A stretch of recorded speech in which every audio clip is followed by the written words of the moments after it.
praça vazia, segura a lanterna cego ao meio-dia. Diz que matamos o Deus que restava, e agora o nada é tudo que nos guiava. Quem julga o bem, quem julga o mal, quando o divino é só um ritual.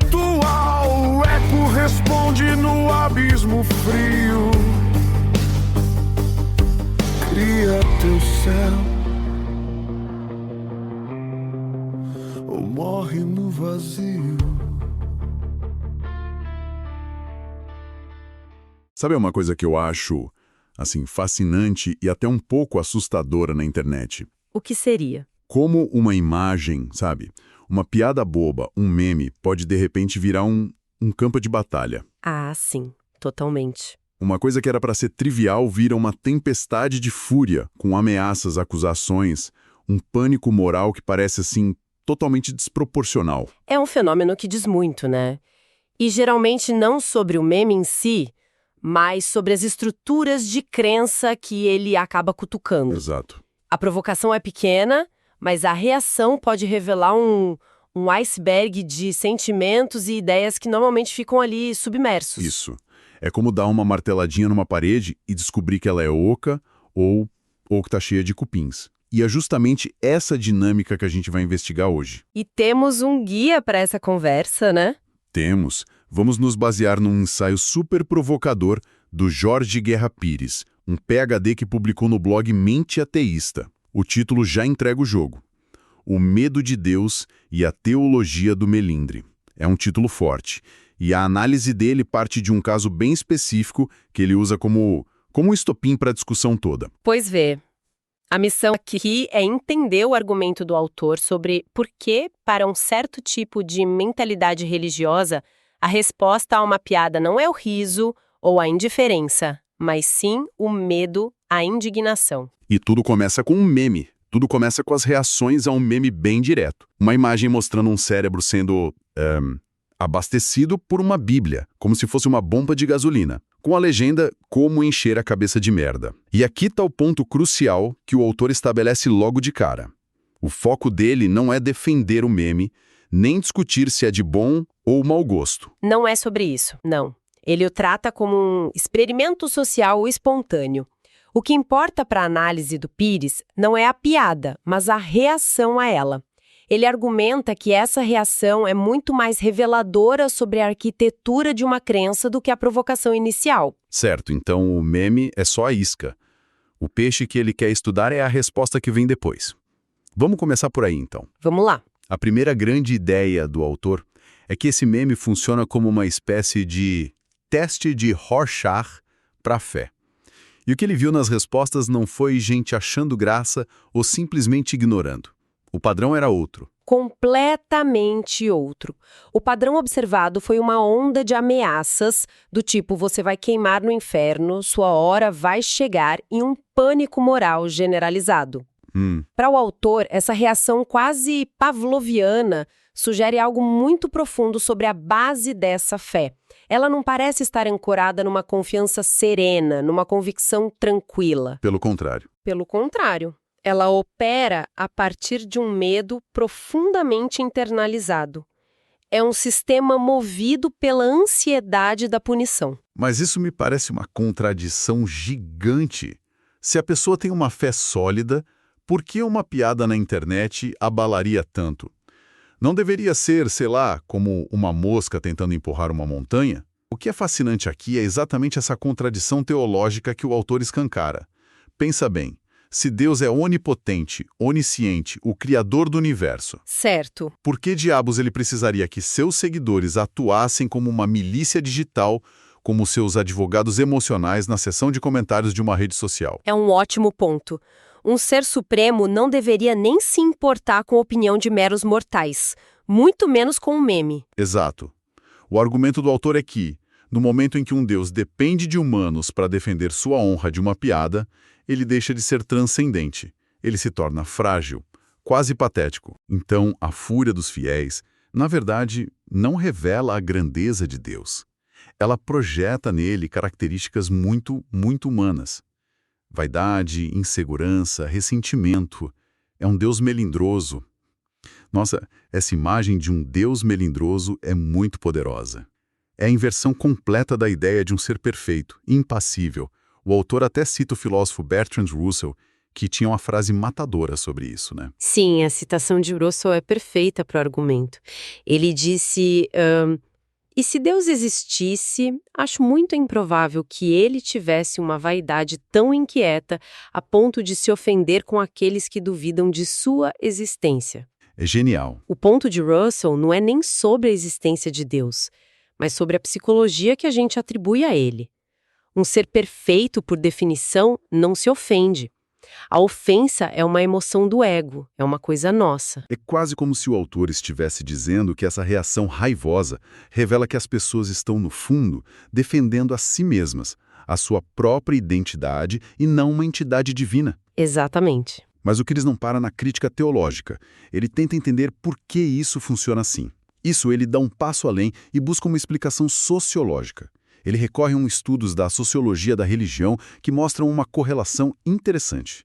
Sistemas de crenças centrados em deuses punitivos, deuses que vigiam e castigam. Esses sistemas tendem a gerar maior coesão e conformidade social. Ah, então o medo não é um defeito do sistema, é uma ferramenta. Exatamente.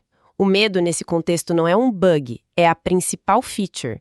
Ele funciona como um poderoso mecanismo de controle social. Controla tudo. Regula o que você pode fazer, o que pode dizer e até o que pode pensar. De acordo com essa análise, o inferno não é só uma crença sobre o pós-vida. É uma ferramenta disciplinadora muito eficaz aqui e agora. Entendi. Ele transforma uma simples piada num crime metafísico que merece uma punição infinita. Perfeito! Então, o autor vê um padrão em tudo isso. Ele consegue resumir essa atitude toda. O medo, a defesa desse Deus frágil, os ataques. Ele resume isso num único conceito. Sim, é a ideia central de todo o ensaio. Ele cunha um termo para isso. A teologia do melindre.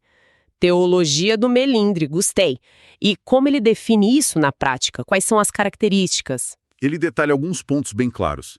A primeira característica é a troca de um argumento racional por uma ofensa emocional. É o famoso "isso me ofendeu", que serve para encerrar a conversa. Ah, carta do desrespeito. Em vez de você debater a minha ideia, você me acusa de te atacar pessoalmente e aí o debate morre. Precisamente. O que nos leva à segunda característica. Tratar qualquer questionamento de um dogma como um ataque pessoal. A crítica a uma ideia é imediatamente equiparada a um ataque a uma pessoa. A identidade e a crença se fundem. Se fundem de tal forma que criticar uma é agredir a outra. E imagino que a partir daí vem a exigência de que certas ideias simplesmente não possam ser tocadas. Exato. É a terceira característica. A exigência de uma imunidade intelectual para o que é considerado sagrado. E como isso se manifesta?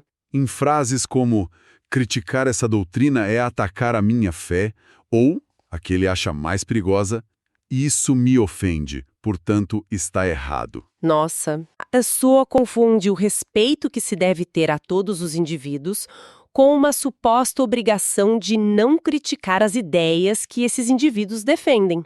Em resumo, a teologia do melindre substitui o argumento pela indignação. Ok, a teoria é bem forte. Mas como isso aparece na vida real? O autor não fica só na teoria, né? Ele volta para a cena do crime, para os comentários do meme. Ele volta, e essa é a parte mais empírica do ensaio. Ele analisa os comentários reais para mostrar a teologia do melindre em ação, agrupando as reações em padrões. O primeiro e mais primitivo é o da ameaça. Os "você vai pro inferno", que a gente já mencionou. Exato. Comentários como "vai ser sua última chance de ir ao céu", ou a versão mais passiva-agressiva "Deus dará a resposta". O autor chama isso de coerção simbólica. É uma tentativa de disciplinar o outro pelo medo do castigo, seja ele agora ou depois da morte. É a forma mais básica de controle. Certo. A ameaça é a reação mais direta. Mas e quando isso não funciona? Ou quando a pessoa quer parecer mais civilizada? Qual é a próxima tática? Aí entramos no segundo padrão, a desqualificação pessoal. Quando a coerção falha, o foco muda da ideia para a pessoa que a critica. Chovem comentários como: você é uma pessoa infeliz, frustrado, coitado, precisa de Deus, lixo. É o que acontece quando os argumentos acabam, né? Exatamente. O autor aponta que isso é um colapso argumentativo. A pessoa não consegue defender a ideia, então parte para o xingamento. A fé deixa de ser uma convicção e vira uma identidade ferida que reage com agressividade. E imagino que exista uma forma mais sutil, mais polida de tentar calar a crítica. Sim, e o autor a considera a mais sofisticada. É o padrão do silenciamento pelo respeito. Ah, São frases como: é a crença dos outros, não tem que se meter, ou vamos respeitar a fé de cada um. Mas espera aí. Pedir respeito pela crença alheia não é uma coisa boa? Onde que o autor traça a linha entre o respeito saudável e essa tentativa de silenciamento? essa é a questão central que ele levanta. O autor argumenta que essa é a manifestação mais polida do melindre porque ela use uma virtude, o respeito, como arma para blindar ideias do debate público. Ah, entendi. O problema é que muitas dessas ideias têm implicações públicas enormes sobre moralidade, política, ciência e educação. A exigência de respeito aqui, segundo o autor, é na verdade um pedido para que essas ideias fiquem imunes a qualquer crítica. É uma tentativa de privatizar o debate sobre temas que são públicos. Exatamente. Não é sobre não respeitar a pessoa, é sobre ter o direito de debater a ideia, especialmente quando ela afeta todo mundo. Faz todo sentido. E ele aponta mais algum padrão? O último que ele analisa é o da justificativa moral. É o argumento do freio moral, a ideia de que a religião é a única coisa que impede a sociedade de mergulhar no caos. Ah, sim. Comentários tipo: se não for a religião, o que vai ser? Ou é por isso que o mundo está assim, falta de Deus no coração. Isso. E ele rebate isso como um erro factual. Ele argumenta, por exemplo, que normas morais básicas, como a proibição do homicídio, são muito anteriores ao cristianismo. Claro. Elas existem em códigos legais como o de Hammurabi, milênios antes. Segundo ele, as religiões não criam a moralidade do zero. Elas geralmente codificam, sistematizam e se apropriam de intuições morais que já existem na sociedade. Essa análise dos comentários é impressionante. Ela pega a teoria da teologia do melindre e mostra como ela funciona na prática, em cada uma dessas estratégias. E se a gente conectar tudo isso a um quadro mais amplo, o autor faz uma distinção que ele considera fundamental: a diferença entre conhecimento e dogma. Conhecimento e dogma. Isso.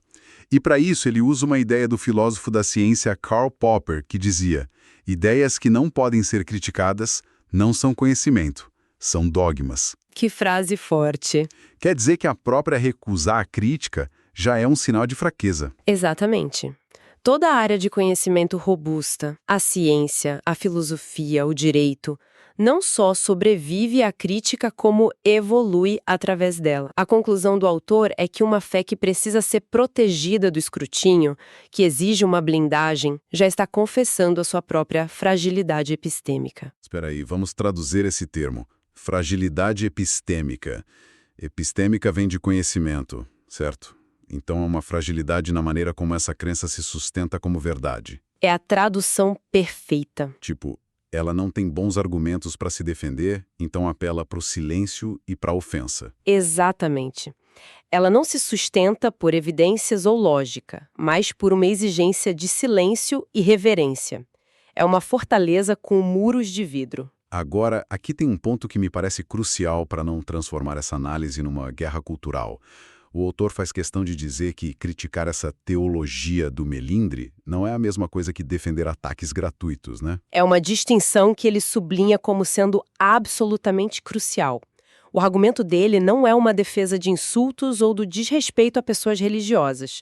Não é sobre promover intolerância. Então, qual é a defesa dele, exatamente? Ele defende a separação clara entre duas coisas: O respeito às pessoas, que deve ser incondicional, é um pilar da civilidade, e o escrutínio das ideias, que é essencial para qualquer sociedade aberta. Certo.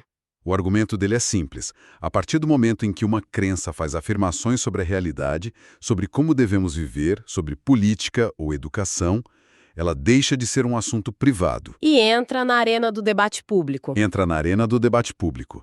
E nessa arena, todas as ideias devem estar abertas à análise, ao humor e à crítica, sem exceções. Ok, então vamos amarrar tudo isso. A gente partiu de um meme, uma piada visual. A análise das reações nos levou a explorar como essas respostas revelam uma teologia baseada no medo. É um retrato de um Deus que é surpreendentemente frágil e inseguro. E uma postura defensiva, a tal teologia do melindre, que foge do debate racional a qualquer custo. E a conclusão do autor é direta e bem afiada. O verdadeiro escândalo para ele não é o meme.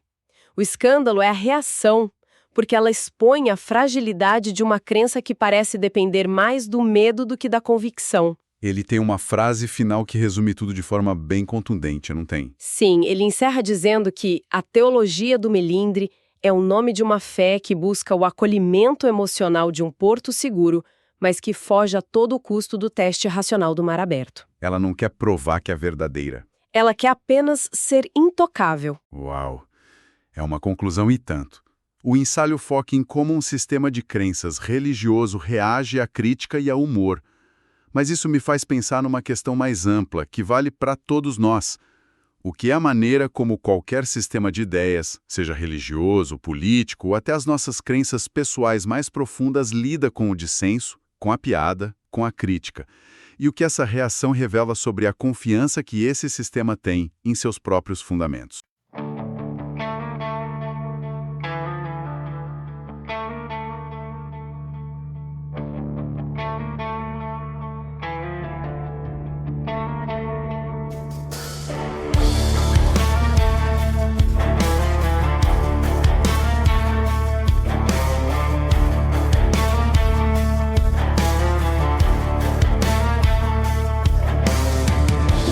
Grita na praça vazia,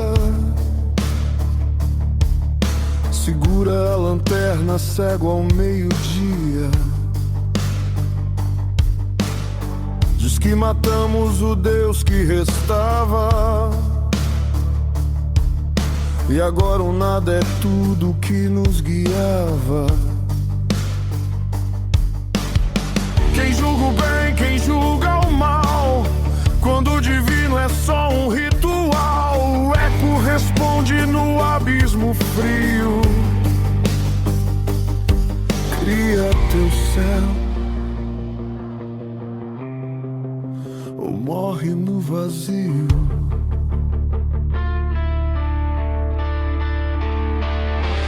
Sem Deus tudo é permitido, mas o abismo é tão bonito. A liberdade corta fundo quando o sentido deixa o mundo.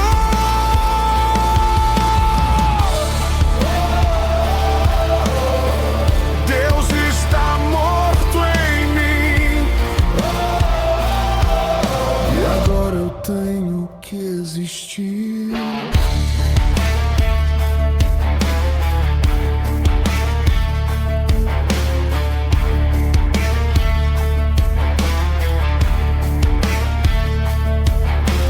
Zaratustra ri do alto da dor, Ivana afoga a culpa no amor. Um quer criar, o outro fugir, dois deuses lutando pra não ruir.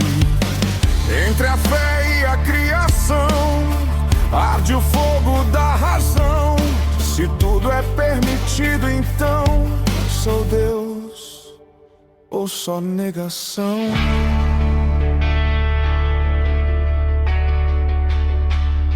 Sem Deus tudo é permitido, mas o abismo é tão bonito. A liberdade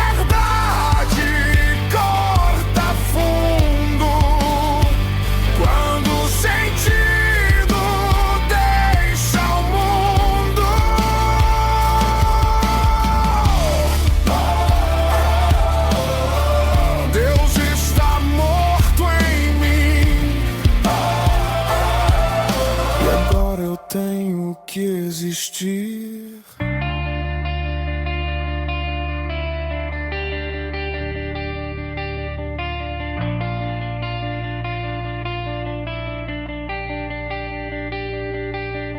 O homem matou o eterno, consciência e solidão. Mas quem dá sentido ao inferno, se o inferno é o coração? Não há mandamento, só espelhos, nem céu nem véu, só os teus olhos cheios. Deus está morto, mas o sonho é vivo. Tudo é permitido, inclusive o divino.